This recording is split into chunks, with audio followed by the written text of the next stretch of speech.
You're listening to the Back Home Network, presented by Homefield Apparel.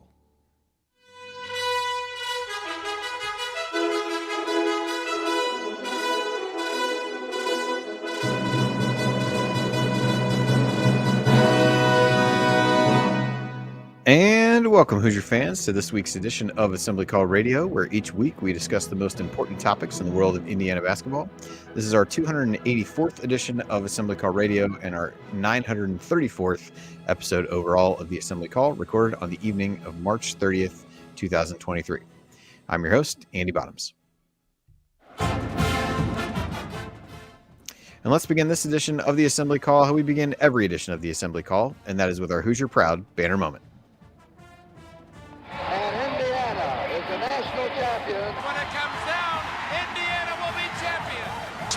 The Hoosiers have won the national championship!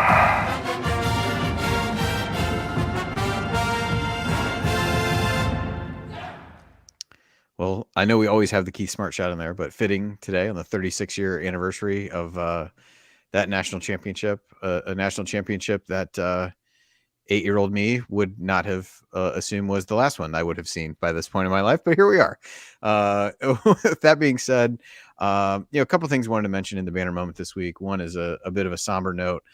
Jack Forney, who has been a longtime follower of the show, we got an email from a friend of his over the weekend that he passed away on Saturday at the age of 72. His daughter, Shaylin, is actually the person who got our show on at the original Yogi's.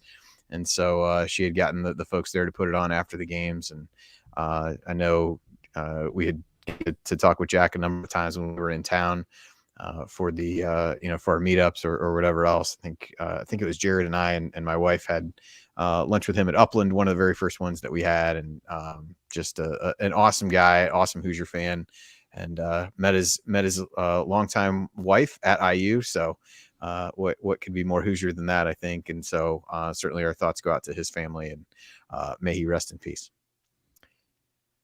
One of the teams that Jack liked to follow was the men's team, but he also was a big fan of the women's team. They mentioned that in his obituary. And great headline for the women's basketball program today is Terry Morin was named AP Coach of the Year. I had a cool video on where the team, I'm not sure what the guise was that they got her to Assembly Hall and out on the court that they used to try to surprise her with it. But at any rate, her dad and sister came out, and Mackenzie Holmes was kind of acting like she was going to interview her, and basically her question was, what does it feel like to be named Coach of the Year? And so that was how she found out. It was kind of a cool video, cool story to see them and how excited they were for her, and obviously what it meant to Coach Morin. And while the end of the season didn't go how any of us really wanted it to, I think it's a good bit of a capper to the season that really just underscores what an amazing it was and what a phenomenal job that Terry Morin has done with that program. And so congratulations to her and the women's team as we go through that. Obviously some exciting transfer news, which we'll talk about a lot on the men's side of things, but the banner moment for me this week was Terry Morin being named the AP Coach of the Year. All right, so let me introduce my co-host for this week. To my left, he's a longtime high school basketball coach in the state of Indiana and the founder of Delphi Bracketology. He is the coach, Brian Pontoni. Well, that's the wrong coach song there. You blew it. I really thought maybe you'd worked up some other music for yourself that you just. I was waiting for that. I think you've been on spring break this week. You're just Here we go. The days when a movie cost $1. Heaven help you if you ever decide to pop your collar. Play hard, but remember, fake hustle is a crime. He's the coach and it's Tonsoni time.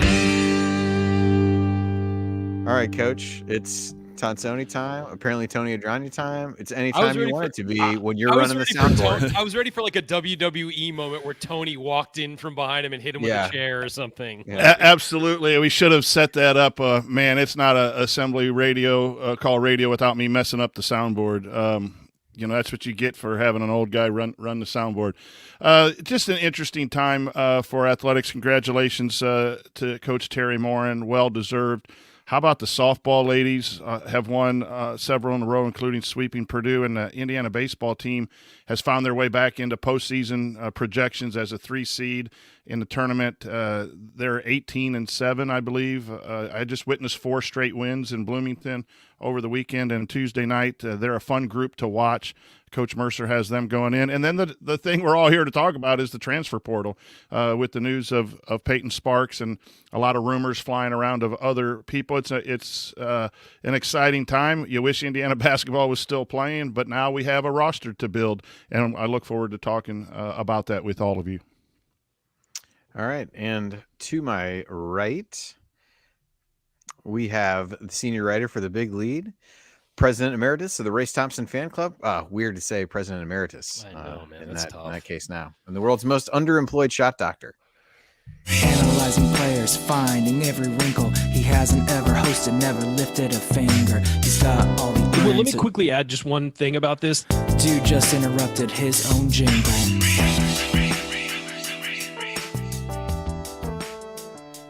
All right, Ryan, it's opening day. Hope springs eternal for you as a Padres fan.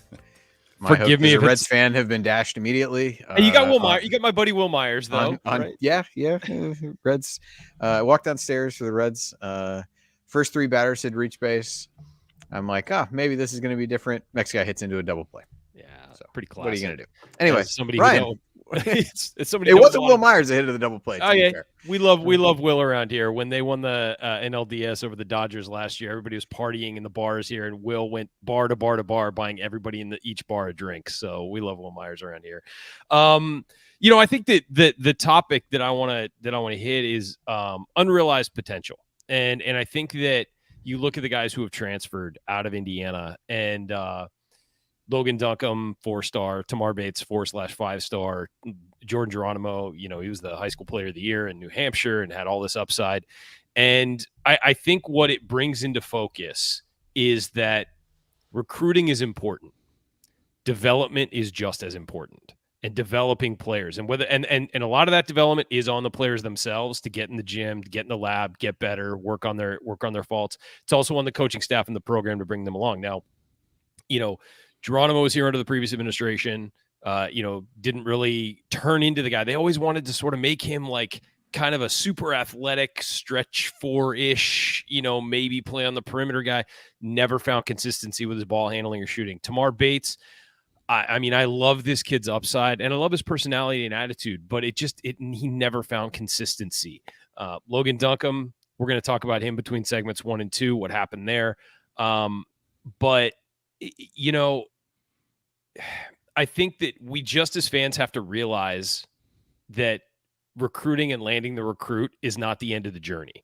It's about getting them on campus and turning them into college basketball players, because if you don't develop a 5-star, he's just a really good high school player. You have to take that next step and make them into a good college basketball player. And again, I would say that this staff has definitely had some hits on that road too. But as with any program, you're going to have hits and misses. And that's when you wind up seeing guys transfer. And that's why I think that transfers become so attractive, because most of them are already well along in their development. And I think that's why you're seeing a lot of Power 5 schools, a lot of top tier elite schools taking transfers now, when they used to just pluck the best high school kids in the country. But you're seeing the really good schools fill out their rosters with transfers, guys who've already established themselves in college.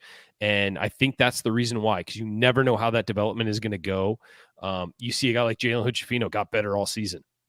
He had his ups and downs late in the season, but that's a guy who vastly improved. That was great development. You've seen a guy like Malik Renew went through a really down period during the middle of the season, really stepped it up towards the end of the season. Looks like he's going to be a great player going into next year. Then on the flip side, you see the guys who didn't, and those guys who didn't are out. And so again, I think we get really caught up in recruiting wins and losses when it's more than that. It's also development wins and losses that mean just as much as landing the player. So I think that came into focus this week with these transfers. It's all about development as well as it is getting the player. Yep. Well said. And certainly a lot of our show tonight will be dedicated to a variety, looking at some of that from a variety of angles. So We're heavily in the off season at this point, and a lot of those kinds of things here. But before we do that, let's talk about what we got in store this week. We'll hit some Hoosier headlines and some other Big Ten headlines in the first segment. Second one, we'll talk a little bit more about Payton Sparks. We get Ryan's thoughts and scouting report, and we kind of lumped in a whole bunch of other questions that we're getting on a lot of the hot names, at least in the IU sphere as it pertains to the transfer portal. So we'll answer some of those. And then we've got a whole bunch of other questions as well. So we'll try to hit as many of those as we can in the mailbag. So all of that will be coming up this week on Assembly Call Radio. But first, let's talk about our presenting sponsor. Home field apparel. Wear one for the team. And this edition of Assembly Call Radio, just like all shows on the Back Home Network, is presented by our friends at Home Field Apparel, where they have the largest collection of vintage IU apparel that you'll find anywhere, with beloved logos like 2 different versions of the Bison and so many more. Bottom line is that Home Field is something for fans and grads of pretty much every school, with unique vintage logos for all of them. And they keep adding more. They added the FAU collection as they move on to the Final Four. They added the Fairleigh Dickinson collection, of which I am told my shirt is en route and may arrive tomorrow. And so, as many schools as they have, they just keep looking for more, finding new relevant schools and happenings to get more into their portfolio. But no matter what you buy, it'll be comfortable and the colors will last through many washings. Plus, you're supporting an Indiana-based company that came up through the Kelly School of Business, and what can be better than that? We've talked about here many times. Coach has a variety of options. I wore my Georgia State sweatshirt the other day.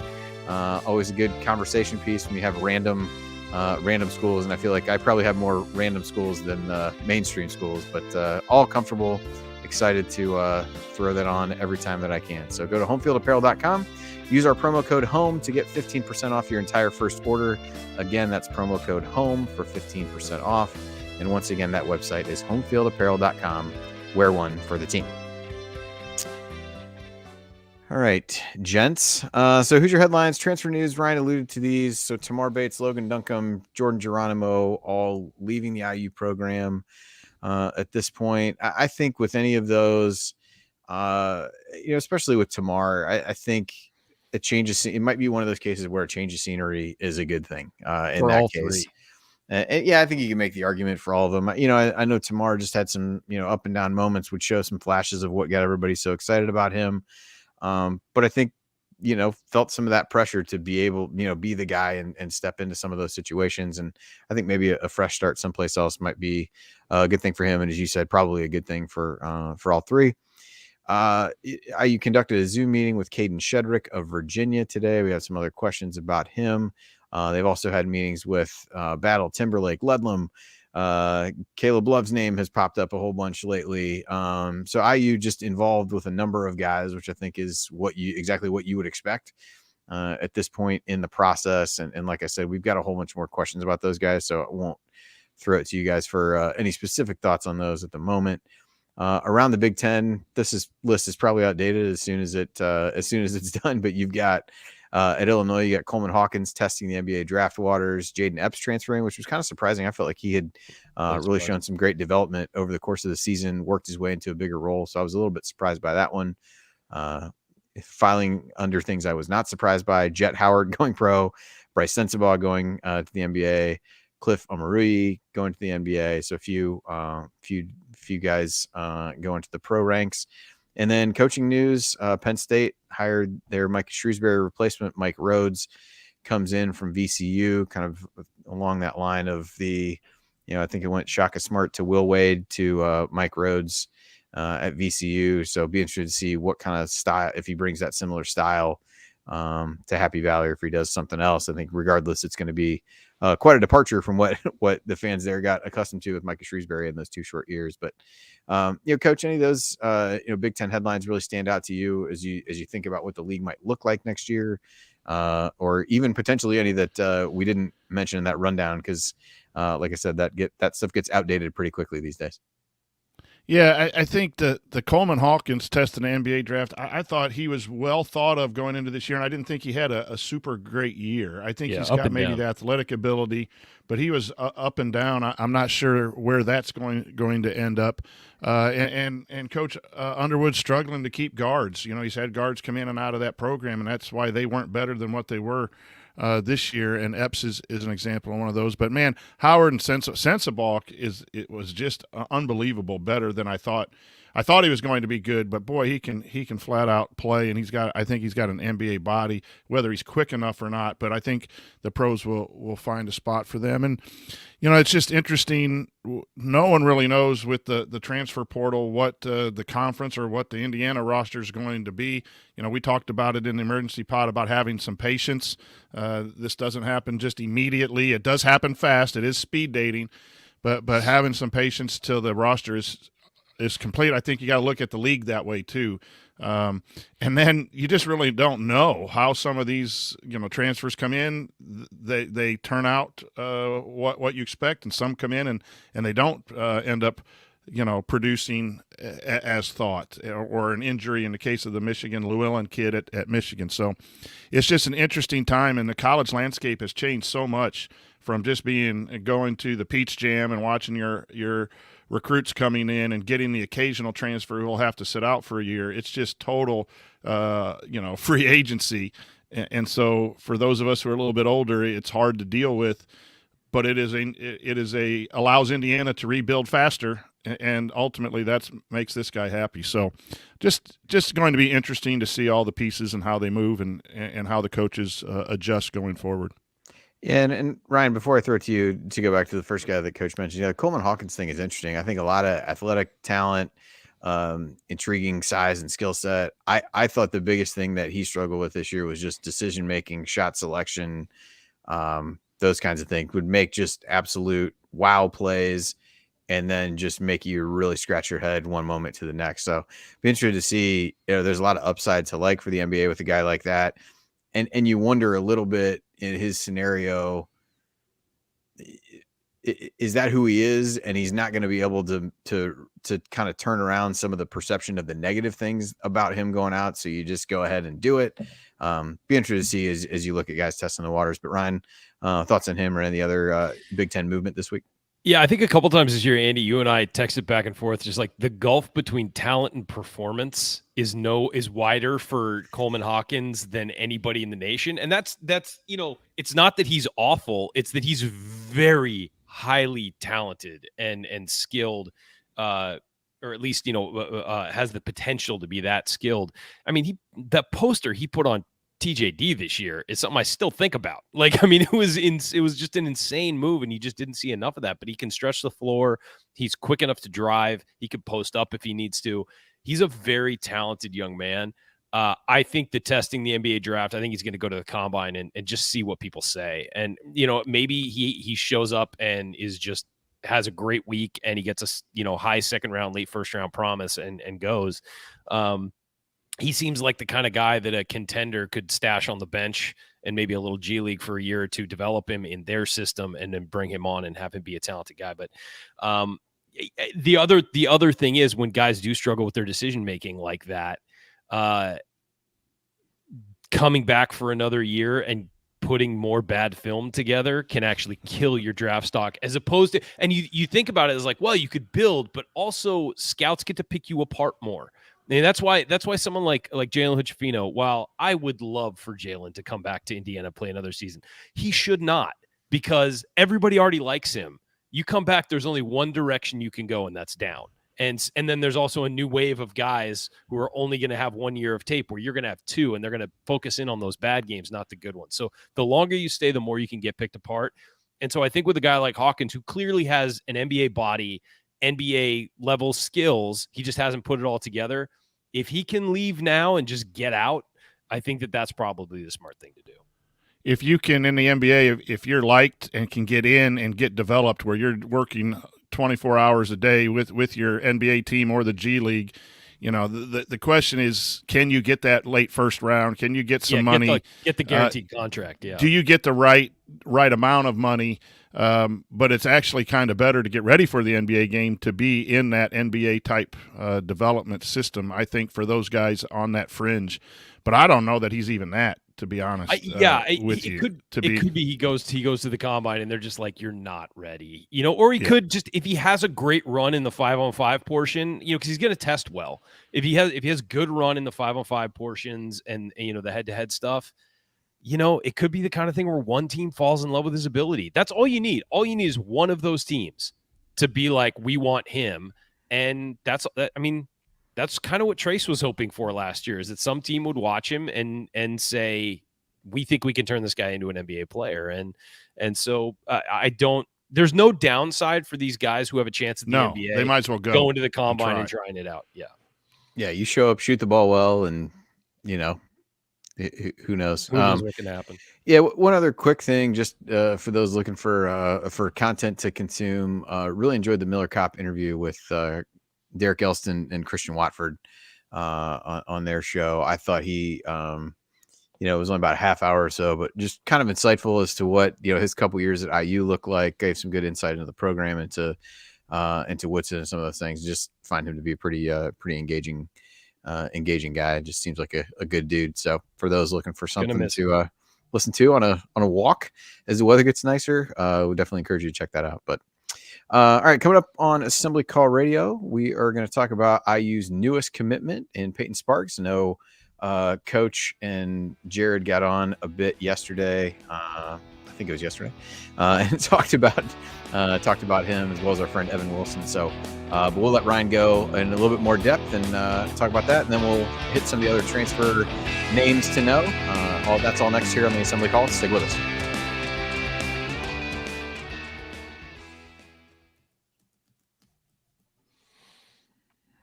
So, Andy, just to drive you nuts, you know who the third highest paid player on the Reds is? Ken Griffey Jr. Is it possible he could do better than the guy who started in the outfield today? Probably. 4 with 4 strikeouts? You bet it is. Yeah. So I wanted to talk about the Logan Duncombe thing a little bit, because people were questioning like why they would let him go given his relative talent and all that stuff. A couple weeks ago in the chat, I kind of let it know that look, somebody asked when Logan was going to be back, and I kind of said never. And somebody said, well, this year or ever? And I said ever, but this year. And yeah, I knew that he was going to get that sinus surgery and was done for the year at that point. This is probably maybe early February. I said this, but also there was some stuff behind the scenes with Logan that at that point, probably around December, I think I was starting to hear that he's just not going to be back, and I'm not going to go into details on what it is because that's his stuff. And if one of the beat writers wants to dive in on that, that's their business. But this was something that was telegraphed for quite a long time. I think you guys can confirm when we were in Bloomington, everybody was talking about it, that, oh yeah, he's gone. It's not a big deal. And it just, I will say this, I just don't think it was a fit on or off the court for Logan at IU, and for IU to Logan. So that's kind of what happened there. And sometimes that happens. Kids get on campus and it just isn't a great fit. And that's what happened here. And, yeah, it was known for quite a while that was going to be the outcome of this, and wish him well. I have nothing against Logan Duncombe, but yeah, it just wasn't a great situation for everybody involved. So that's what I think all of us knew at that point. And I did see that when I made those comments, it wound up on Peegs, and we love Peegs, but some of the comments were actually hilarious. I legitimately, I think one of them said Ryan Phillips says a lot of things. Most of them are like BS or something like that. I legitimately laughed out loud. I thought that was a really funny. Comment. So I would have commented on it, but I did not have I subscribed to the USC 24/7 site, and I thought that gave me privileges on all of them. Apparently it does not. So I got to figure that out. But so yeah, I don't style myself as an insider with quotes around it, but there's plenty of those in the IU sphere. But we've done a show, about IU basketball for 12 seasons. people reach out to us, talk to us. We know people. I mean, we do hear things, and occasionally, if I think it's adding to the conversation, I'll drop it in there. But as far as details go, again, the guys who cover the team directly every day can fill those in if they want to. I feel. I'm I sorry, want to my apologize for what I wrote in there. You guys. You beat me. You beat me I was to under it. the impression, as you said, that you only had access to the USC one, and that would not find its way back to you. So that's my fault for not Somebody sent me understanding. actually, I can view it because I'm inside, but I can't comment. It's weird. I don't know what the Man, I really wish I'd known that before I wrote this thing. Yeah. Andy, we need to look into that for the show, where he can listen but he can't comment. That would be a segment. But also want to say about the guys who do cover the beats, like, Rab Johns, Alex, and Zach Osterman. Like, we love those guys. They're great. They all do a great job. So, yeah, like it is funny when someone's like, "Oh my God, they're talking about you on Peaks." I'm like, okay, cool. Like, it's we like, we don't have anything against that. Ryan's been talked about on a variety of platforms this week. Variety of platforms this week. Yeah, some a former player was not too thrilled with me. That was interesting. What are you gonna do? All right, you guys ready to talk? Let's do it. A little more right, Sparks. here we go. And a lot of portal questions. All right, here we go. All right.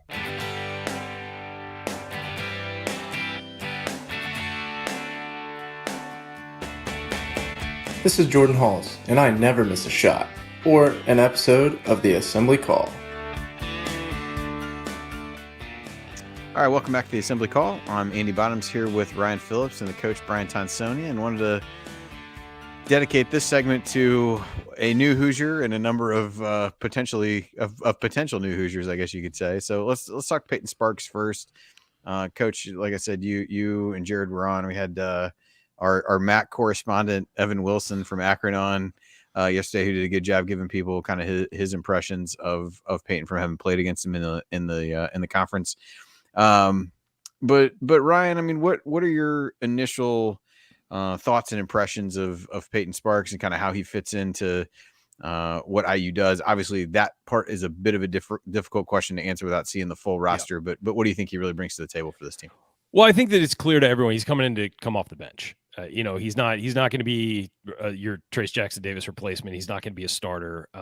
He is a really good rebounder, and at least at that level, we don't know really how he does against power high competition, because Ball State didn't really play anybody this year, play any big time games. But he's a big dude at 6. I mean, he's undersized height wise for a center at 6'9". But he's 240. He's a legit 245 pounds. He's a big dude. And so I think I've been kind of looking at this as a Logan Duncombe replacement coming off the bench. You were thinking heading into next year, Malik Renew's your starting post, and then probably Logan Duncombe's your bench guy. If we're projecting this out from last year. So I think he kind of comes in as going to fill that role. He's a kid who really wants to play at IU. And I love that about him. He's a lefty, which of course he is, because he's an IU post guy. You have to be a lefty. You are not allowed on campus as a post guy unless you're a lefty, apparently. He's not super quick. He struggles with lateral movement, and defensively he's a little bit slow. He is a straight post up guy and a straight post up defender. Not really a shot blocker, but he's a great rebounder, really good offensive rebounder. He gets to the line a lot. It's a little alarming that his free throw percentage dropped from 70% to 52% this year, and he shot about the same number, average per game. So I'm interested to see what's up there, if it was something mechanical or if maybe a nagging injury or something.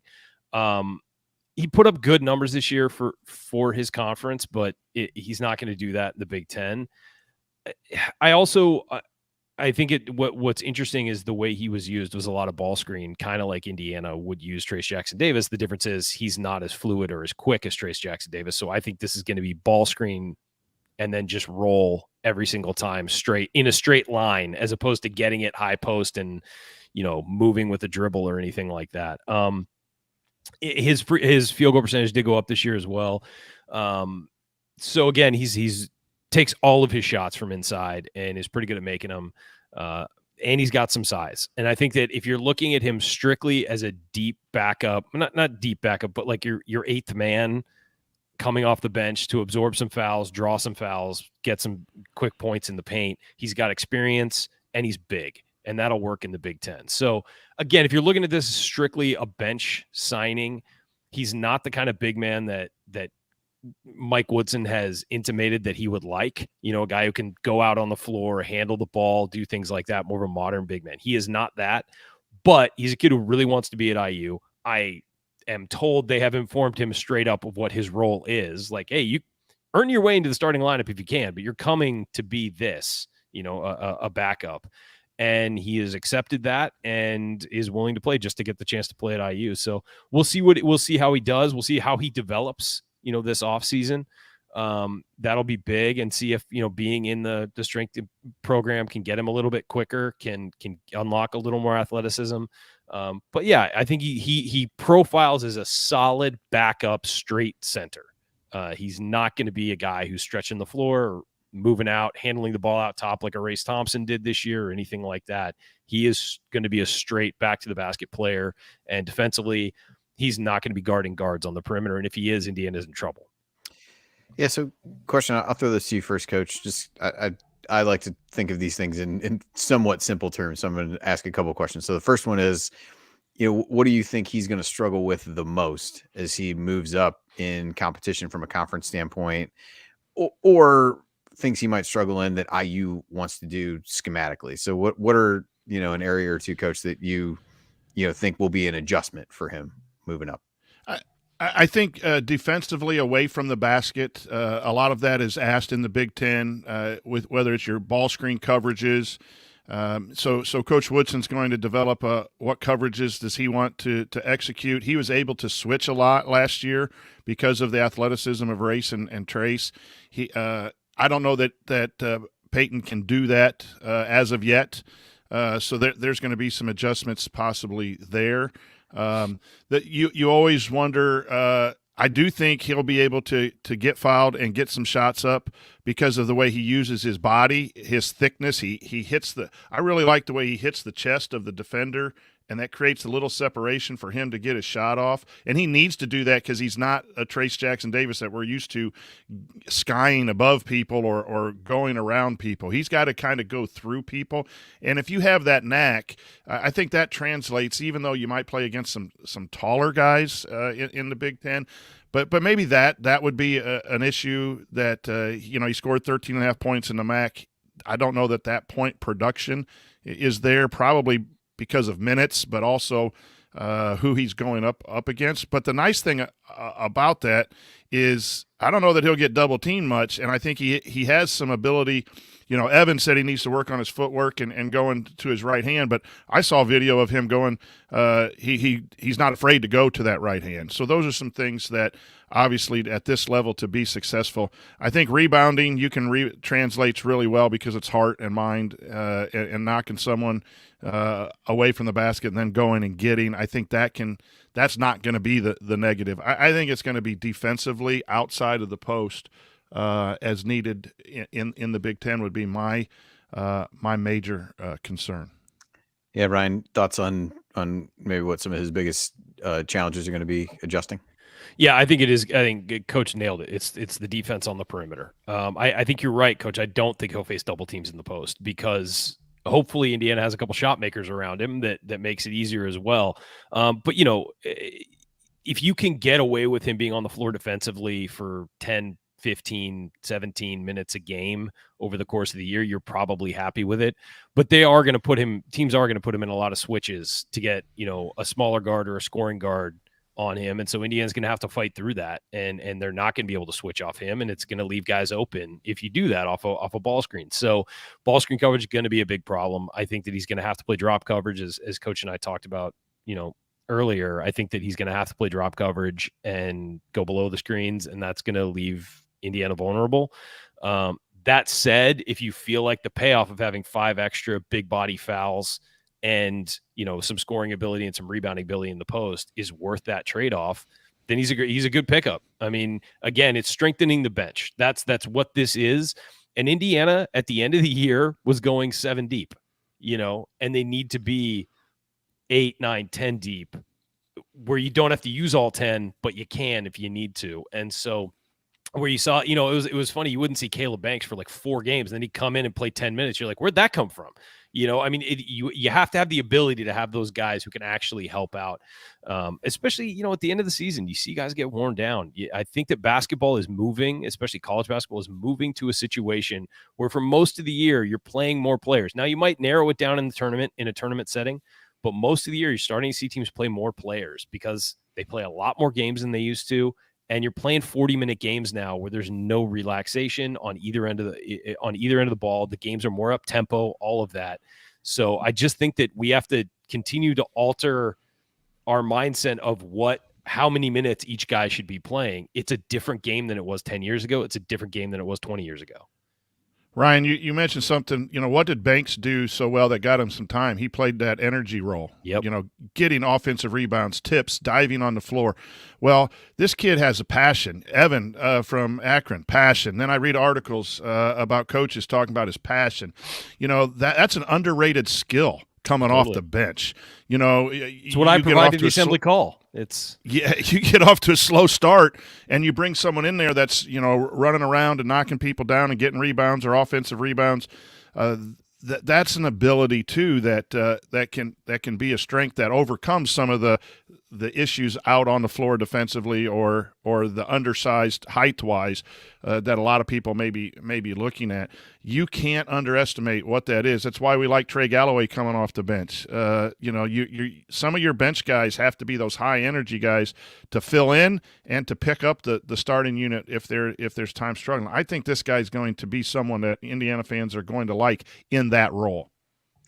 Yeah, Ryan, that was where I was going to go next. You guys have touched on a lot of these. Like I said, I think of it in 2 questions. What are things that may not translate, and then what are things that will? Coach mentioned the rebounding. I think the passion, effort kind of stuff certainly stands out from everything I've seen, read. Anything else from your perspective? Something that you feel like he's able to translate really well and be able to step in and provide right away. It sounds simple, but his size and strength. I mean, those things travel. He's 6'9", he's got some long arms, and he's big. He's not easy to move. He's 245 pounds and he's built. This isn't Trace, where Trace was probably at some points down to like 225 because of how quick he was, and that actually helped him this year.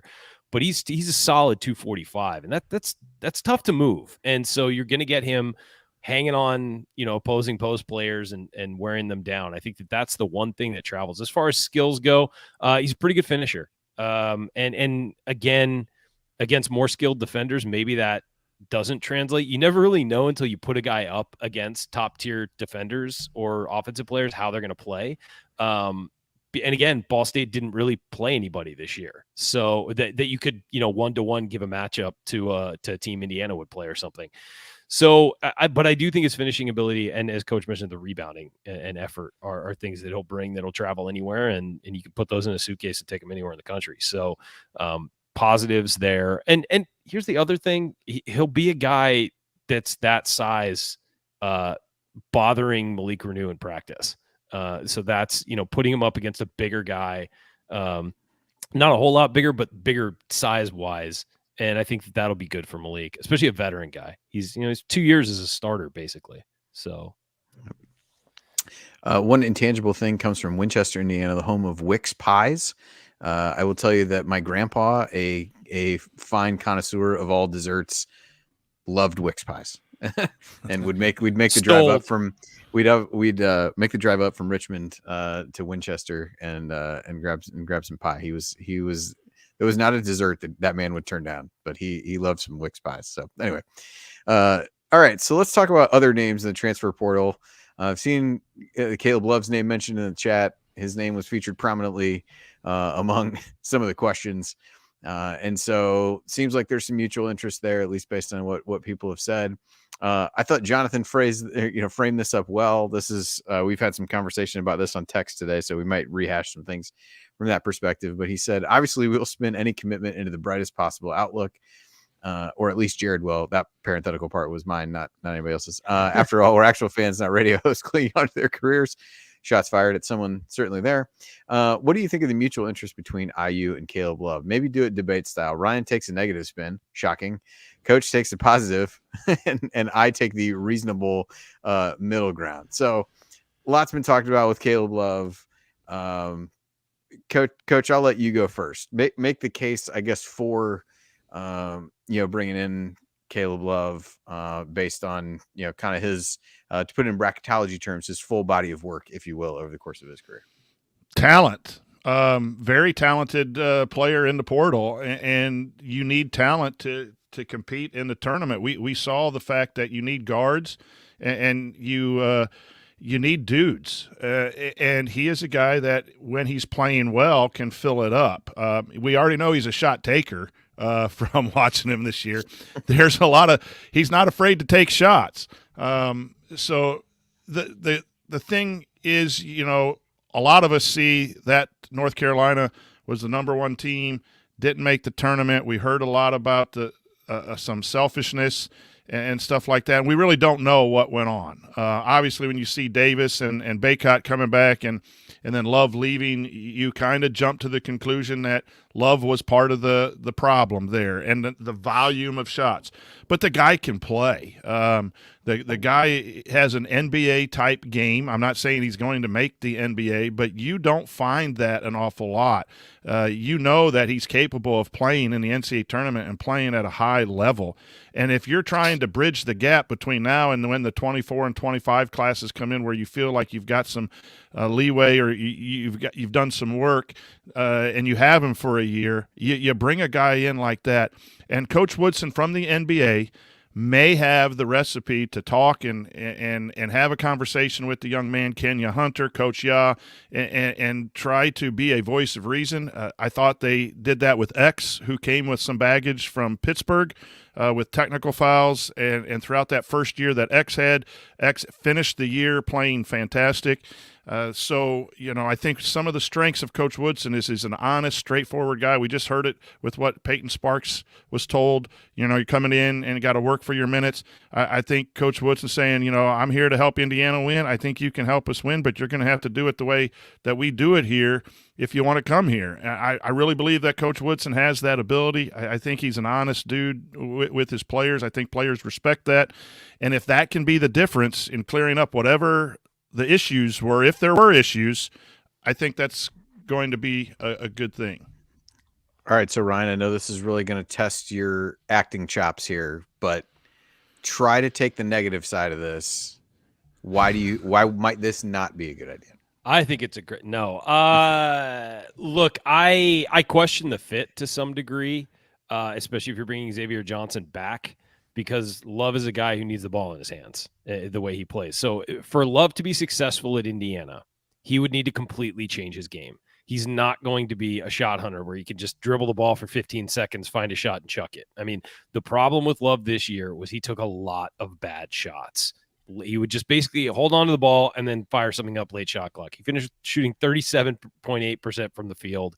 He finished 29.9% from three. And from the field, he shot 15.1 shots per game. That's not Indiana. That's not what is going to happen in Indiana. And so if he's willing to completely change his game and share the ball and run an offense and not just basically try and play hero ball, then maybe it fits. Maybe it works because he's a dude. I mean, the coach said that. We were texting back and forth the other day. Coach was like, he's a dude, though. He's talented. He has an NBA-type game. He does. He needs to harness it and use it efficiently, not in this crazy chuck the ball away. I watched them play this year. I think they were playing Duke. And I watched them a couple times. I think the Duke game is where it came to me, and I was just like, he's a more talented Devontae Green on a bad day. Like, that's what it felt like. Like, he was just hunting his shot. Didn't matter the situation. He's going to put it up. And guys like that are tough to play with. And guys don't like playing with guys like that. Guys like playing with guys who are willing to facilitate for them as well and willing to share the ball. And so maybe Caleb Love comes to a new situation, completely turns over a new leaf, and is different and is willing to be a backcourt partner with Xavier Johnson, let Xavier handle the ball more and just be the guy coming off the screens and driving and off the wing or whatever. But I don't see this version of Caleb Love this year as a positive addition to Indiana. If he's willing to change, great. If he's willing to change his game and fit in, great. But the current version that I saw this year, I'm not terribly interested in. Yeah, so as I am now tasked with trying to piece all that together into more of a middle ground argument. I think you guys both articulated the positives and the negatives, the risks and the rewards really well. The positive side is you've got a guy who excelled on the big stage in the tournament last year, wasn't afraid to take big shots. Maybe that led to him taking some of the shots that he took this year. Seemed like there was just a lot going on with that North Carolina team this year. I think even at times, last year they were better when the ball was in RJ Davis's hands. So the question becomes the flip side of it. And this is really, as a coaching staff and as a program, they have to figure out, does this guy take accountability for his role and where things went? Or does he think he wasn't the problem? And does he have the, kind of self-awareness or whatever you want to say to understand that he needs to make changes and try to figure that out? I think the fit with him and X is a little bit odd for sure. He wouldn't be and shouldn't be the guy with the ball in his hands for a significant period of time. But for a team that has lost a ton of scoring and has to find ways to get the ball in the basket, there's parts of him that are intriguing. But I think the assessment there is based almost entirely on things that we can't see and hear. And that's really an understanding from him of, similar to the Payton Sparks thing. Look, you're taking a role on this team. Are you comfortable with that? In the case of Payton Sparks, guy loves IU, wants to be here, was more than willing to sign up for the role that was discussed. We don't know that about Caleb Love. And I think that's really ultimately what it comes down to for me, is that the things that might reassure you are things we're not going to know and we're not going to hear. So you really got to trust that the staff is doing their due diligence and having the right conversations and think the right things about him from a character perspective, that figure out whether he can rein things in and really, have the self-awareness to change what he's doing, and to play in that way. And that's where it gets difficult. And I guess that's why it's somewhat easy to take the middle ground, because it's very easy to see the very extreme on either side of it. And you kind of balance it out in the middle and what can you get out of him? Yeah, one more thing on Love. I think that on paper, you look at him, just his ability, and you're like, he's a take. No question, he's a take. But when you look at his game deeper and you watch the way he played this year specifically, it's tough to make the argument that he's a good addition. Now, again, we don't know if he's willing to humble himself and be like, yeah, no, I want to be part of a team. This is a unique situation at UNC. I felt like I was forced into that role, like whatever, fine. But the guy he was this year, I don't think is something this program needs. But, man, you look at him, you look at his high school film, you look at his talent. I mean, he is a legit guy. And so it's a really tough. You're right. I think the extremes on either side, you can make a case both ways very clearly. It just depends which guy you get, honestly. And we won't know if he does come to Indiana, you won't know which guy you're getting until October. So I'm taking off my hat of the question, because initially I felt exactly like all of you, very questionable. The ball stopped. He just took deep threes. It wasn't in the flow of the offense. But you also got to question the North Carolina coaching staff. Like, why did you let it happen the whole time? We don't know how much of that was North Carolina. How much of it was Caleb Love. Is it the coach that just said, Caleb, you can do whatever you want, and then, it didn't work out? And that's where, if this is an option, then Woodson's got his work cut out for him to make sure that he's not that, ball-stopping dribbler that just takes shots. But the other thing is that why Caleb Love would want to come here is because Woodson doesn't mind volume shooters for his best two players. He's going to pick his best two players and let them shoot. He let Hood Schifino shoot, he let Trace Jackson Davis shoot. So that could be a fit. But I think the difference – I believe in Woodson off the court talking to players. I just think you can't deny the growth of X from a kid who was uncontrolled, got some technicals, and I know he had a couple, the Xavier bullcrap and all that stuff, but X really grew as a player under Coach Woodson and Hunter and those guys. And so the track record, and I know you can go to Tamar and Logan, who did not, but every coach is going to have some wins and some losses. But there is a young man that the same kind of baggage was mentally not tough enough, was selfish, and I thought played well. And so that's where you do take that chance. But yes, he did not. The Caleb Love this year, not something we want in Indiana. And the other comment is if you only bring in culture guys, you're going to get beat in this first or second round. Yeah, you don't have the time.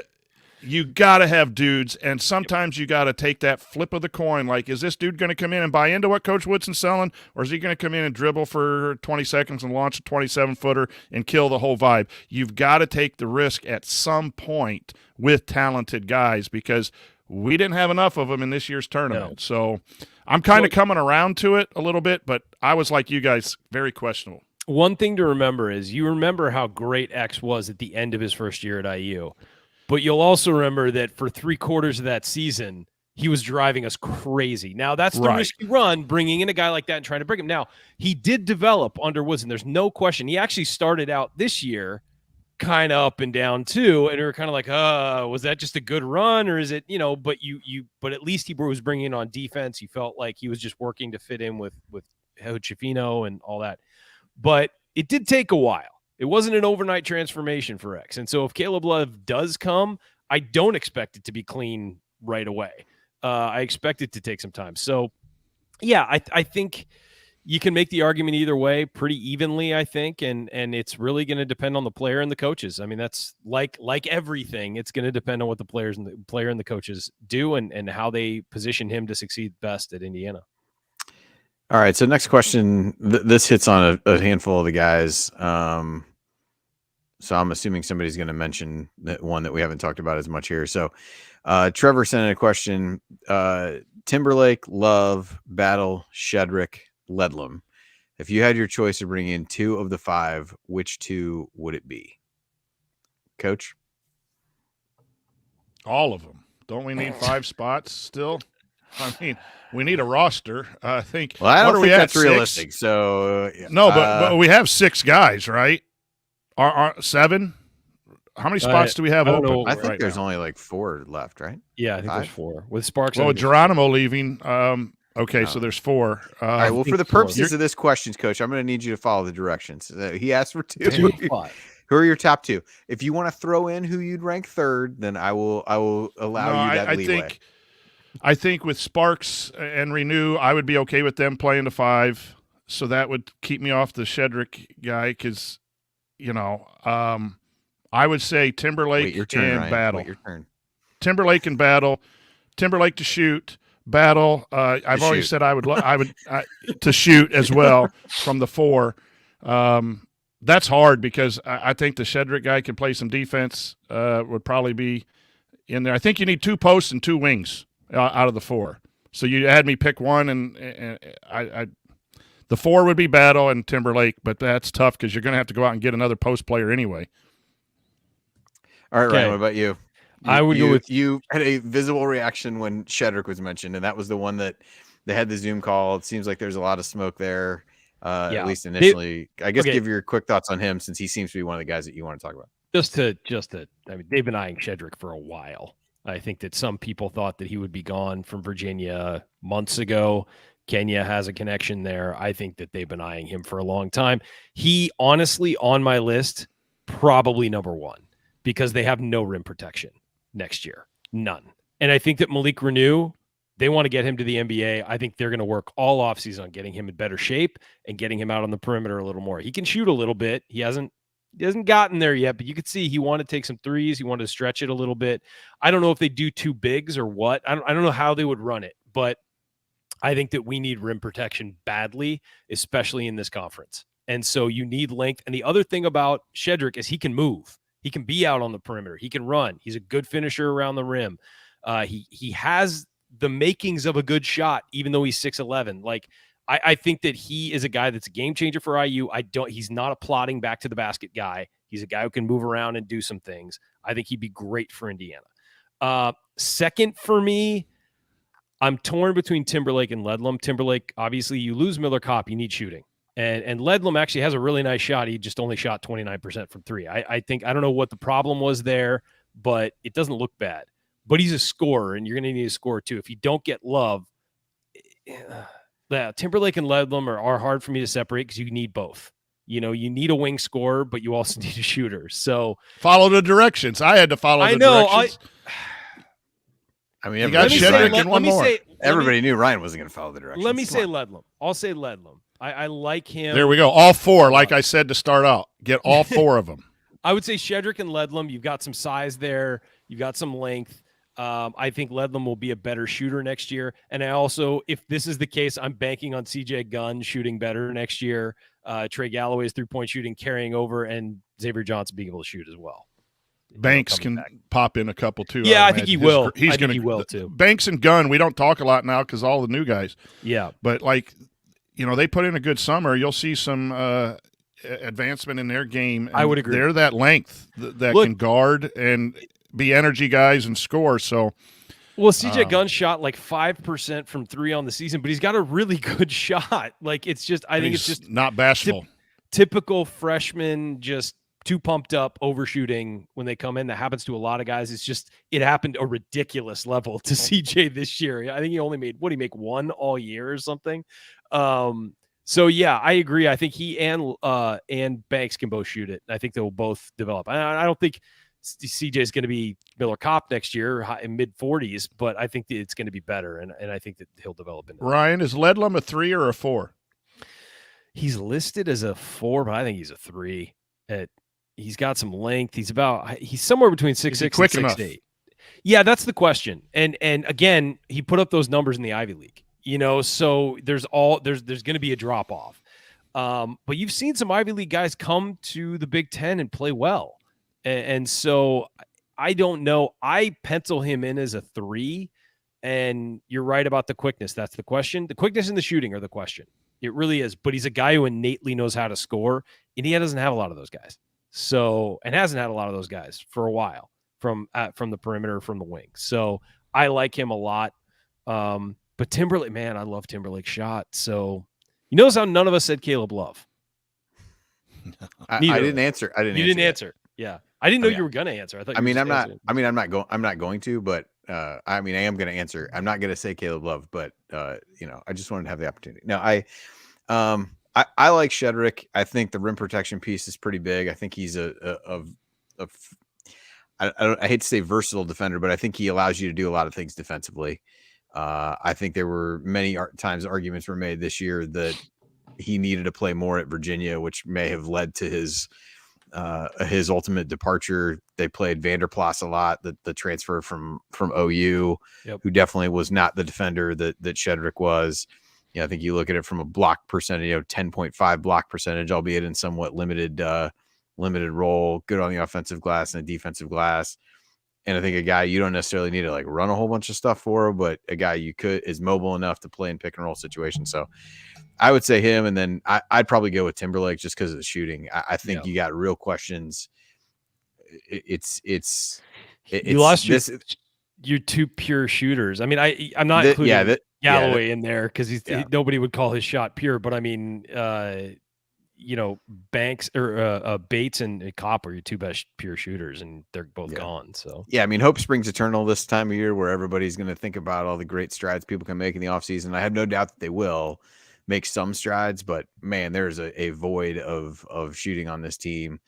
And so I think I think Timberlake fills that need a bit better than what Ledlam would. Gives up a small amount of size, but he would be the one that I would pick out of those. Battle would probably be next for me. I feel like just because of the shooting. I mean, I fall back a lot on the shooting of exactly what you said. They got to find people that are going to be able to space the floor. The 2 guys on this list who give you the best opportunity to do that are Timberlake and Battle. But I think Shedrick's what he allows you to do defensively, to me, kind of put it over the top. He's a unique player that has a unique skill that is hard to replicate, in my opinion. So, and that skill is being very tall.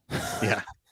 It is hard to replicate. There's no doubt about it. So, all right, I think that hit most of the big names in the transfer portal. I'm sure there'll be a whole lot more to talk about next week when we do that. But we'll take a break now. We come back. We'll hit some other non-transfer related questions in the mailbag. And as always, we've got a bunch of great ones, so we'll answer as many as we can next. So stick with us here on the Assembly Call.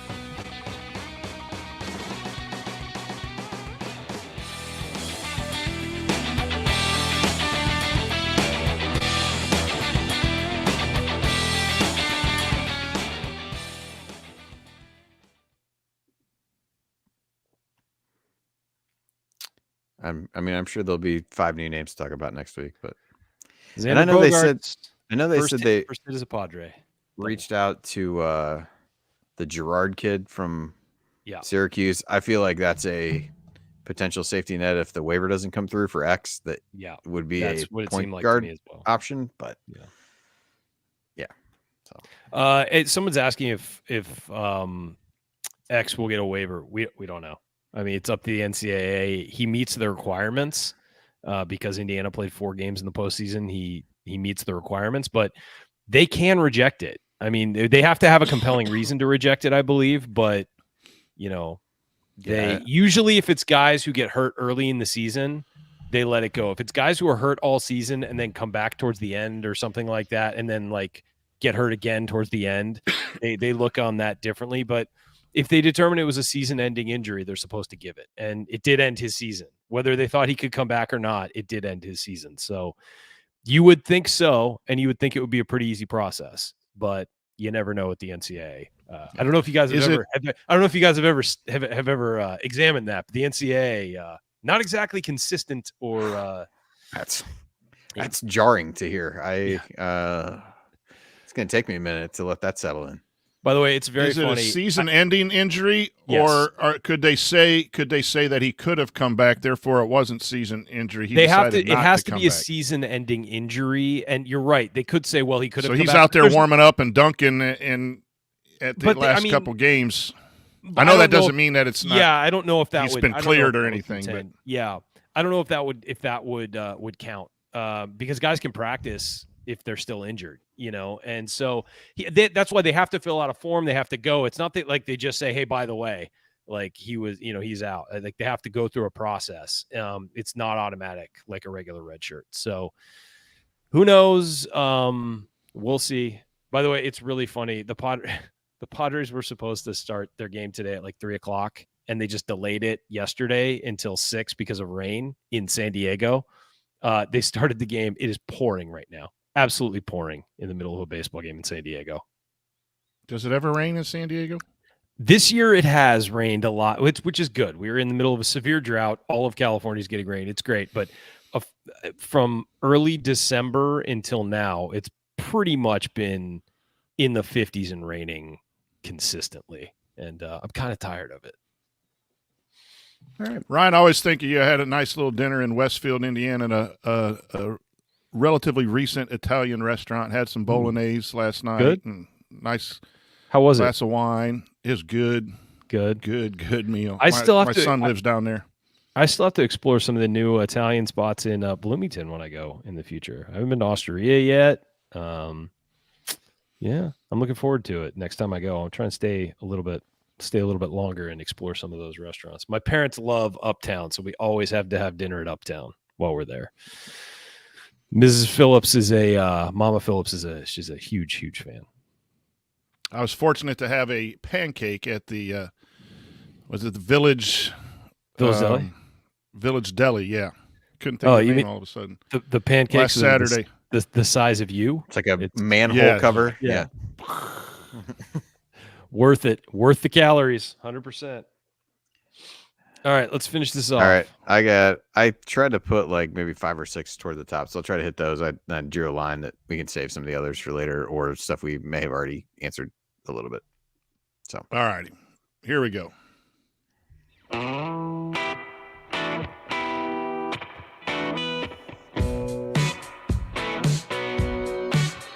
This is Tim Priller, and I never miss an episode of the Assembly Call.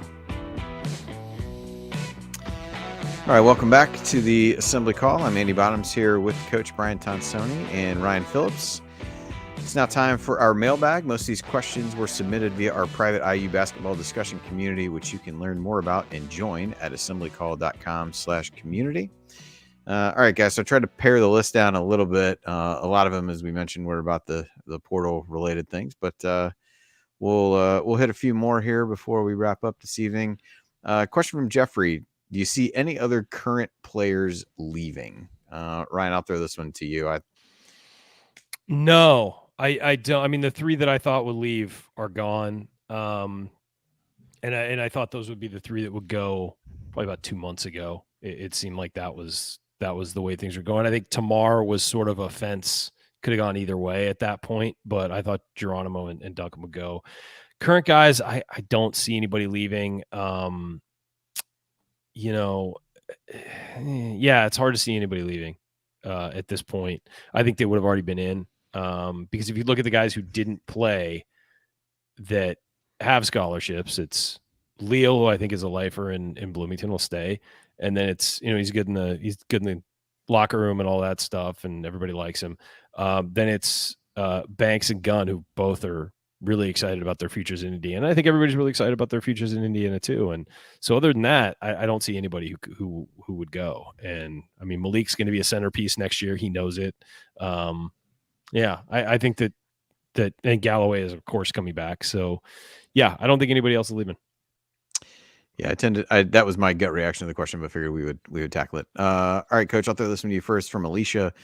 What happened with Geronimo this season? Seemed like he played a stretch of games where he really contributed, brought energy off the bench. Then once Race came back, we hardly saw him again. Was bummed to hear he's in the transfer portal. What was your impression of maybe what changed, what went wrong for Geronimo this season as you now look at him moving into the transfer portal? I think, well, one, injuries stopped any momentum he had when he played when Race was hurt. He had a nice run at the end of last year, and then he had to play some when Race was there. But overall, Geronimo, it was just a fit, and it's nothing against Jordan. He's a vertical athlete who's playing basketball. His skills were going and getting rebounds, blocking shots, and dunking the basketball. And there's a place for that in some college programs. It's just not going to work in the Big Ten. His shot came and went. His ball handling never progressed. He wanted to move from the 4 to the 3, and he really never had those perimeter skills. He never really developed a shot like Kopp's where he could just sit out there and be a 40% 3-point shooter. And the game of basketball was a struggle for him from a strategy standpoint or a basketball IQ. There are a lot of times he's out of position offensively and defensively. I think other than the block shots and the rebounds, I think he oftentimes, it seemed to me, had missed assignments on defense. And as for a 3-year player, that's a struggle to see him contributing further if he stayed.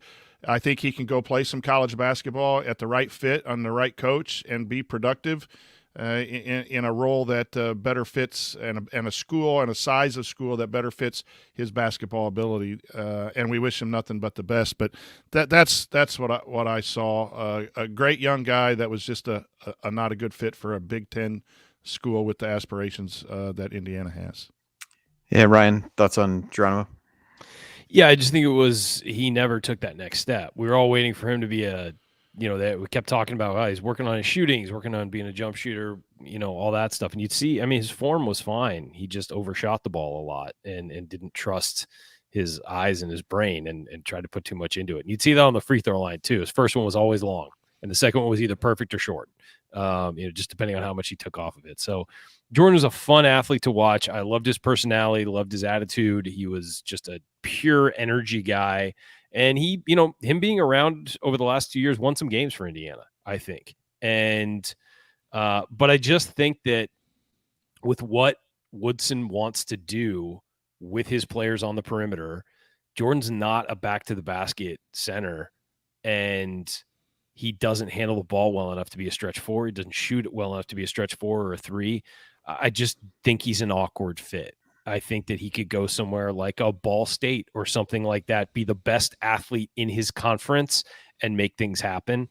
One of my favorite lob targets in Indiana history, and favorite chase down block guys in Indiana history, but it just was not a fit and anymore. And he needed to take more of a step than he did. And it's a bummer because I really like Jordan. And I was really hoping that he would round into a better player from the wing, but it just didn't come. And that's a shame. Ton of potential. And I hope he realizes it somewhere else. I really do. Yeah, I think I agree with what you guys said. I think the challenge for him was you look at him size wise and in the Big Ten, where is he going to play? Didn't shoot it well enough to really draw people out and be that stretch 4. had moments where he was able to do a lot of the little things. That was huge, in the Energy Big Ten stuff. tournament, in the game against Wyoming last year in the NCAA tournament.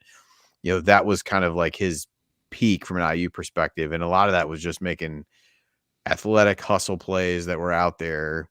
But as you looked forward to what he was going to be, as I said, a little bit undersized and didn't shoot it well enough to be a true stretch four, wasn't a back to the basket guy. But then from the possibility to play the three and be somebody in that mold, the shooting, that part becomes a little bit of a challenge there as well in terms of consistency of being able to make shots. And then the other was really the ball handling and being a threat in that regard. So I think that was, ultimately the biggest challenges, but I think at the right level, the right program, he can absolutely be a contributor as you look at that. And sometimes it's just getting the right fit. Jerome Hunter, as an example, played a huge role for Xavier this year, especially after Fremantle got hurt. He was huge in their first round NCAA tournament game. And, he'd certainly changed his game a little bit as well, but I think it was just getting to be in the right system and allowed him to showcase some of the things that people got excited about with him at IU. And hopefully the same thing can happen for Jordan as you go forward for him. From Greg, bracketology adjacent question: with the transfer portal causing so much turnover each season, do you think the committee should go back to giving more weight to the last 10 games of the season rather than equally weighting the entire body of work? How much of what happens in November is relevant in March once the team has had time to gel? Coach, I thought this was an interesting question from a bracketology perspective. So I'll check throw that out. You guys have fun with this. All right, sounds good. Well, I'll throw it to you first, Coach. Yeah, I do think there's a spot for how you're playing down the stretch without having a raw number of 10 or 12 games, because scheduling becomes an issue there. If your last 4 or 5 games are against top teams and you go 2 and 3 and then the raw number type of thing. But if you really truly want the best teams are the ones playing better in February. The question becomes, what's the metric to measure that if you do want to go to that? The other thing is that a lot of schools have to play to get into the tournament if their conference isn't very strong, games in November that'll help them get into the tournament or build their resume. And it also, as we know, helps conferences. So Indiana playing the Kansas and Arizonas and the Big Ten playing those and winning some of those games helps set the tone. So November matters. I like the whole body of work, but I also think that there is something to say that teams sometimes, if you lose a couple of games that you shouldn't in November, but you're playing well, and I do think the committee does have discussions that might incorporate that. We're not privy to them, and it's not hard data. But I do think that if your 2 bad losses are your first 2 games of the year, and all of a sudden you've won 8 or 9 in a row, I think the committee's smart enough to at least kind of understand that the transparency and the data and the metrics used to measure all of that creates a problem. But I do think, in theory, having the teams that are playing better down the stretch in better seeds is good for the game. Yeah, it's interesting. I think you bring up a lot of good points, and also the way that you framed it underscores how difficult it would really be to do.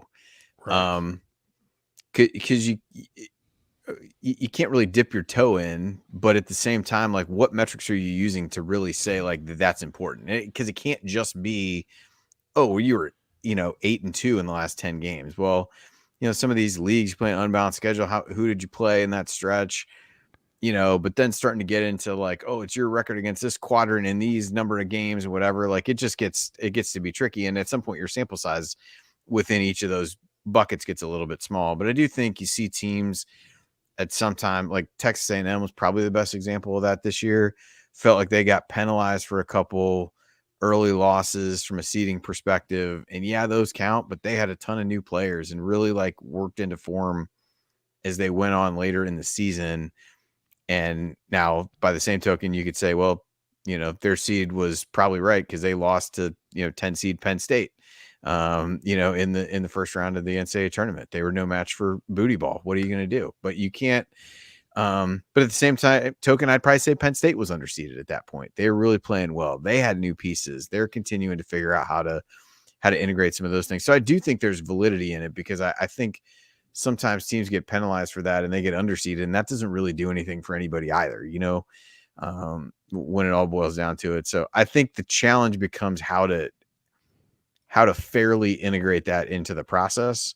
But I do think it's worth consideration with some of these teams, because you're either going to have teams not schedule well in the beginning of the season, and we got a scheduling question on IU coming up. You're going to have teams purposely not schedule well because you're trying not to set yourself up to take a loss while you're getting the pieces to fall into place, which isn't good for college basketball as a whole. So I think the alternative to that gets a little bit tricky, but I thought it's a really good question. I don't know the right answer other than I think it's probably foolish to ignore in some cases how these teams are playing. I think UConn, you could say the same thing. They had that lull in the middle of the season, really started to play well again at the end. End up being a 4 seed who's just absolutely steamrolling everybody. Should they have been a 3? I that's where I had them. So sure, I think they should have been a 3, but so I think there's some of those things, but an interesting question, an interesting dynamic of the way that the game's going for sure at this point. All right. Well, let's do that scheduling question next, because it's probably a good segue. Ryan, I'll throw this to you first. Patrick asked, what would you like to see in IU's 2023-24 non-conference schedule? Any rumors on what Coach Woodson's planning to do? I don't think there's much of anything in that regard, but what would you like to see, and kind of what are your key decision points for what you want to see this team do from a scheduling point of view? I mean, I think doing things like playing Arizona, playing Kansas are great ideas, and playing them in, playing Arizona in Las Vegas was a great idea. Do it on a neutral floor, whatever. I wish the outcome would have been different, but I think that you need to do things like that to prepare yourself for the tournament. If you're not going to play in Maui, you're not going to play in Atlantis, you're not going to play in wherever, you need to get your kids out off campus and playing. Now, I know Indiana loves to play those games on campus because they love the paycheck that comes with them and the home attendance. But I think if you're going to prepare your guys for late in the season, you need to do what all these other big teams do, and that's play in places that don't look like your gym. And so, that's why the Crossroads Classic, I mean, yeah, it's not at Assembly Hall, but it's a home game. And so that's why that was, I thought, just kind of a lightweight thing to do. Indiana needs to start acting like the big boys, and they need to go to, the bigger tournaments and playing the bigger opponents. It does help you down the stretch, and it doesn't hurt you. That's the other thing is from a bracketology standpoint, it doesn't hurt you to play a top tier team. If you play them well and you don't get absolutely annihilated, there's no way it's a bad thing. So, and if you win those games, it's great for you. IU's win over Xavier helped them all year, as Xavier played well. That helped them. And, getting blown out at Kansas is rough, but, they also played pretty tight against Arizona, had chances to beat them. I think you need to do more of that. And I think that needs to be, whether it's 2 games a year or what, you need to play away from home and go see something else, and doing like a Vegas thing, doing something in New York where there's a lot of IU alums, wherever. Do something different. Get out of Bloomington. Coach, any scheduling thoughts from you? Well, from a bracketology standpoint, I agree with Ryan. I thought the schedule this year was good. Obviously you're losing the Big Ten ACC Challenge, so there's a quality game that's not going to be on your schedule. You need to replace it with a quality game on your schedule. And I think, aren't they scheduled to play in New York in a 4-team situation? I think that's this year. I think you're right. Or yeah, I think it is. It's talked about with Connecticut and maybe Texas, and I don't know. Let's back out of that one, given what's going on the right UConn, now. Feel it out, see what happens. Yeah, this I looked it up.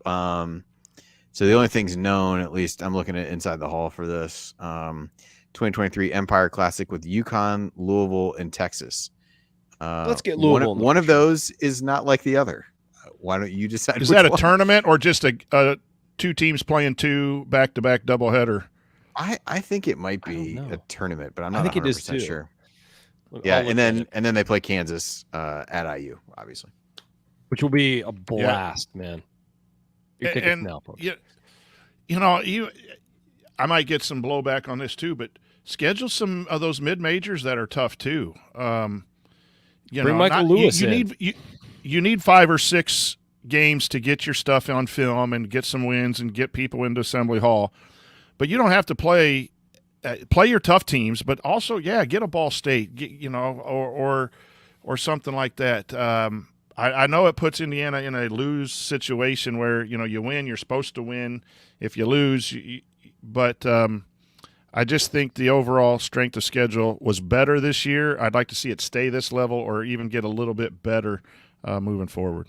Yeah, I think at the top end this year's was pretty good. I think there was a huge gap between the top teams they played and everybody else. I think Kennesaw State ended up being a lot better than people thought. So they were really the one, if I'm trying to think back to reviewing team sheets for every day for, 2 months, but I think they were the one that was kind of in like the middle ground for IU, where it was a decent win, wasn't a quad 4. They might have been the only one that was that way. So I think it's trying to gravitate a little bit more toward getting a few of those ones in the middle and not necessarily saying, hey, I got to go have, 7 high-end games. I think having, 4 or 5 high-end games like they had is fine. I just think you got to kind of push some of the ones that are way at the low end of things toward the middle where you can. So, all right, next question. This one was given to just me. Sure to alienate someone here. This is from James. This is a question for Andy. Like it or not, the era of the transfer portal is here, and the assembly call has had some departures. Coaches, this is all hypothetical, everyone. Calm down. Coach is transferring to a Notre Dame-focused podcast, which he's already assured us that he would not do.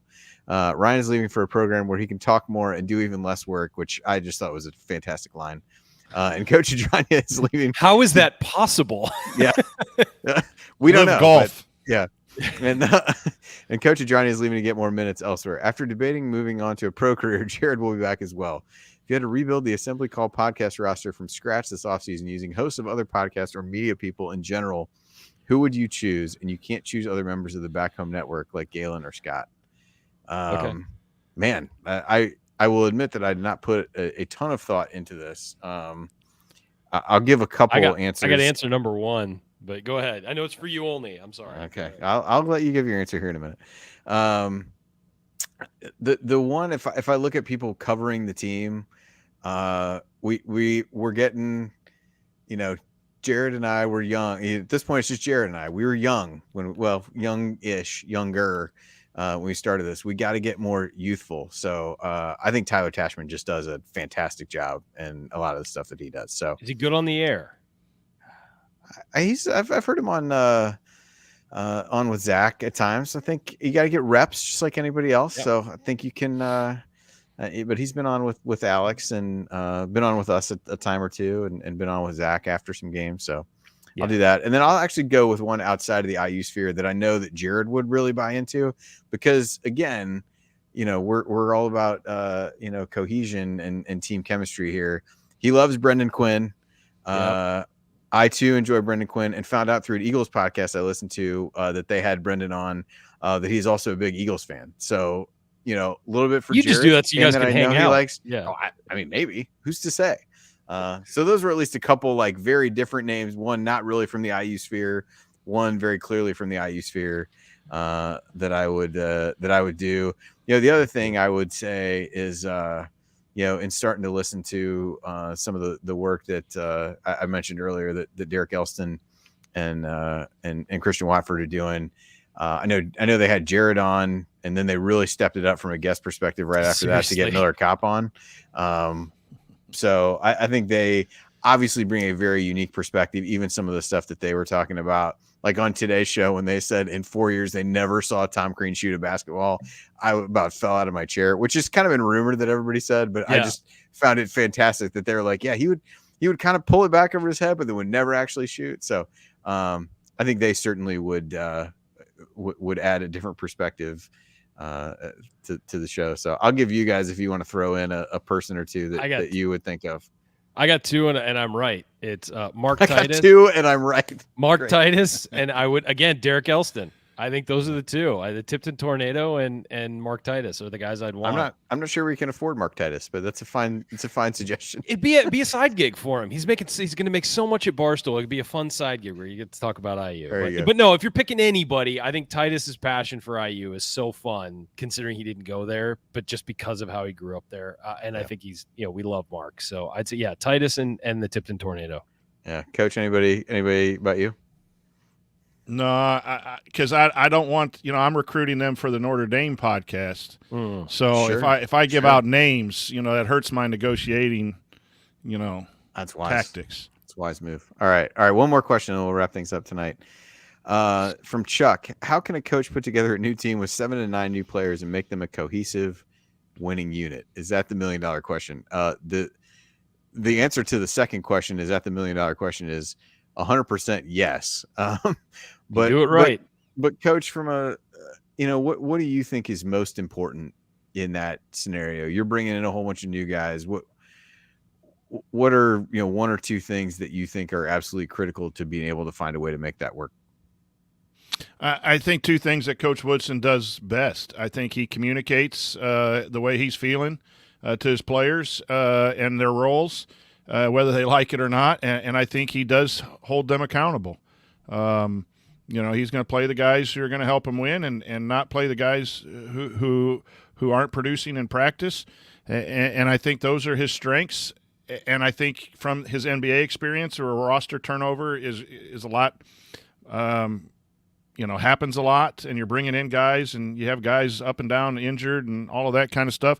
I think he's set to do that, but you have to communicate roles and expectations, and then you have to hold people accountable, and you trust the process. And the thing is, for me, I think those are his strengths because he's in year 2, and we've been to the NCAA tournament 2 years in a row, and that first year he came in, and these were none of his guys. I guess he brought Tamar in, right, and then Durr and some guys like that. But he had to start from scratch and got Indiana through that first year in the tournament. Now, we don't want to wait and be a 12-seed play-in game again, so hopefully the pieces fit a little bit better. But I think he's demonstrated in the first 2 years of a program where he doesn't have 100% of his guys that he's able to communicate and get these guys to play through adversity and find ways to win games. That's how you do it. And then the icing on the cake is just design your offense and defense in ways and call it during the game to help. That's the technical piece. But if you don't have that team that's accepting their roles and playing together, which is why we're hesitant on the Love situation, that's going to be difficult. But that's the key. Communicate and accountability, and then run your process, and then hopefully it pays off with another trip to the NCAA tournament. Yeah, Ryan, what are your thoughts on how best to make that work? I think it's hard to portal your way into a championship roster. I really do. I think it can be done. I just think you're walking a very narrow tightrope. If you do rely heavily on the portal, I think you need to build for 2 years. I think it's really hard to build for one. A perfect example is what happened with Xavier Johnson last year. Really struggled to find consistency, new situation, new people, new system, new everything, new home, and by the end of the year, he was good. And so coming into this year, all the hype behind it was, we got our point guard. This could be an all-conference point guard because he took that year to really figure it out. I think it's not the best you can hope for with a transfer. You can hope for a guy to step on campus, be amazing. And sometimes that happens. But I just think that you need to the best way to build the roster is to have recruits that stick around, maybe sprinkle in a guy like a Hood Schifino who's a 1-year star, and then to also have, supplement that with the players. If you're trying to find your stars in the portal, I think you're going to be disappointed for the most part. I think those guys need to supplement what you already have. I think that's the best way to do it. Can you do it the other way and just find all of your best players in the port? You can. Yeah. But it's a really, really narrow tightrope because instead of bringing guys who fit into your culture, you're bringing guys to create their own culture. Essentially, if you're bringing 7 guys in or so, is this 5 to 7 guys in, they're going to bring their own thing and it can overwhelm what you already have built. And that's why, as Coach said, it's about the coaching staff being in control of that and being honest with everybody and being upfront and all of that. So it's tough for me to see building a championship roster through the portal, but it's not impossible. But I think that the basis needs to be have those guys you recruit who stick around, maybe sprinkle in a 5-star, and then where your gaps are in the roster, because you're not going to land every recruit you want, that's where you bring the portal guys in to fill those gaps, be great role players, occasionally be a really good, starter who, might be an all conference type player or something like that. But I think it's got to be a combination of the two in this world. I think if you find yourself in the position where you are looking for 7 new guys on a year in, year out basis, Yep, you're setting yourself up for trouble, because realistically, as you guys said, it's a little bit more like speed dating. You're not gonna, the more that you take, the less likely you are to get them all right. And you might think that you've got a good process to pick out some guys, and you can probably survive 1 year where you take 7 guys and 4 of them work out and 3 of them don't. But if you keep having that ratio year after year, you got to be really, really confident. It's like the NFL draft, right? Like there's teams that draft really well and that have it figured out, and there's teams that doesn't matter how many picks they get, they're going to blow it. And so you got to be one who is getting it right a whole lot more than you're getting it wrong if you want to do it that way. And I think you're doing that in some ways that you're sacrificing culture to do some of that stuff. And that was one of the things that Cop brought up, and they brought up at the end of that was, culture versus talent. Culture gets you through the Big Ten season and get you through some of the tough times. It's talent that wins when it comes down to it, as you get later on. So you can't really let the balance of that skew too far one way or the other. And I just think that's not a way to make a living in the long term. I think having to do that occasionally is fine, and probably is just the series of circumstances that leads you to do that. But I do think it becomes pretty difficult. It puts a lot of pressure on that, because you got to have enough guys to hold over to actually believe in what you've built already and have that perspective. We talk about again with the Elston class and Watford and Holes and those guys. Like, that team succeeded. They infused some talent, not through transfers. But in that case, like those guys, it was important what they had been through. And that leadership from having been through the struggles for them was so huge. And they talk about that and how much it meant to them to want to be able to win and feel like they were turning the corner and things like that. I just think that's hard to do when you're turning over 7 guys a year. Not to mention the fact, like I said, I just don't think anybody's good enough at picking out guys and how they're going to fit. It's one thing you could pick out talented guys, but how they're going to fit together just feels like you're rolling the dice, way too many times. Even with a team like Illinois this year, they got some of the best transfers that were out there. Everybody thought with Shannon and Meyer, they were really up and down. They had guys to mesh them with. Seemed like at times that was going well, at times it wasn't. They had some highs and lows and some struggles, and they actually played some of their best basketball at the beginning of the season. Their 2 best wins were at the beginning of the season, and they kind of trailed off a bit from there as you went. So I think even that, with just a few transfers that you relied heavily on, was really difficult for them, because you're turning over that many people. You're counting on those guys not just to come in, but to play prominent roles, and that becomes pretty difficult to me. So yeah, and but that's why they get paid the big bucks. Making the tournament, we have to be careful with our expectations. Not our standards. Our standards are still to get there. But if Woodson's truly building this thing, he can't miss. And these 7 or 9 guys, if it takes a really negative step backwards, then that's going to be tough in recruiting and getting the next group of guys in as well. But I think the important thing is getting into the tournament and having a chance to advance.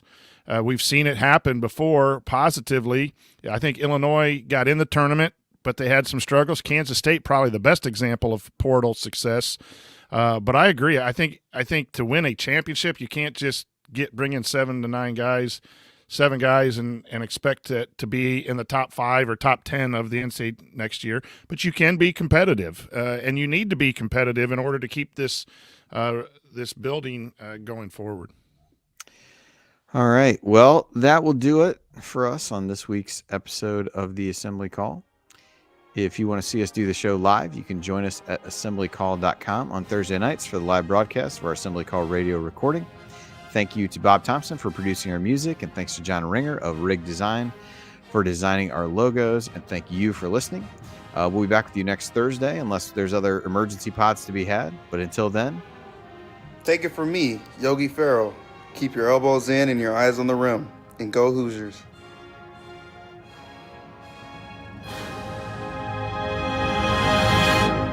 That's it. We're done. No more questions. That's defense. You got to talk. I ain't heard you say one word. Just going through all the Woodson clips to try to find the right one. Yeah, exactly. Go Padres, everybody. Cronenworth get a hit yet? No. I think he flew out. Bogarts in his first at bat had a double. Grisham led off the game with a double. Soto got him to third, and then Machado to sac fly. And then Bogarts doubled, and I think Cronenworth ended the inning. It's 1-1. It's pouring rain, so they keep having to put the sawdust on the field. So, yeah, Blake Snell is laboring a little, even though it's only 1-1. No Joe Musgrove or Yu Darvish to start the season isn't fun, but whatever. I think they'll be fine.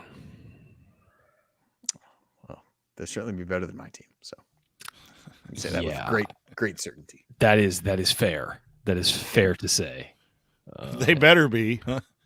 Yeah. Hey, hopefully No Will Myers offense, has Amy. Will Myers none taken. Yeah, hopefully Will Myers has a good season. You guys can trade him at the deadline for some prospects. You got some Hunter Green this year. Hunter Green will be good. Oh, he was. You want to talk about laboring? I mean, Really? He didn't make it out of the fourth inning. He struck out a bunch of guys, but he just throws so many pitches. It's His stuff is so fun to watch, though, man. Yeah, I mean, he was hitting 100 consistently, but yeah, it just takes him so many pitches. That was really one of the issues with him last year too. So yeah. I'm bummed that he can't hit now because he was a big time hitter in high school. I mean, given who else the Reds are playing, they might as well just throw him out there, let him do hit an anyway. Ohtani thing and just let him DH for himself or something. I don't see why not. Yeah, because that dude hit bombs in high school. Like he was hitting balls 450 as a high schooler, and it was just like because they were wondering. There was like that thing where they were wondering if he would be drafted as an outfielder or a pitcher, and they just said there's so much more value in him as a pitcher who throws 100 than an outfielder who could hit maybe once he gets up to the big leagues. There's such a variance of how outfielders can develop, but you throw 100 miles an hour, they're going to make you a pitcher. Yep. Agreed. All right. All right, guys. All right, fellas. Good chatting with you. Yeah. Chat mob. Everyone. Thanks everybody for watching. Yep. Absolutely. All right. Some combination of us will be back next week. Talk to you guys later.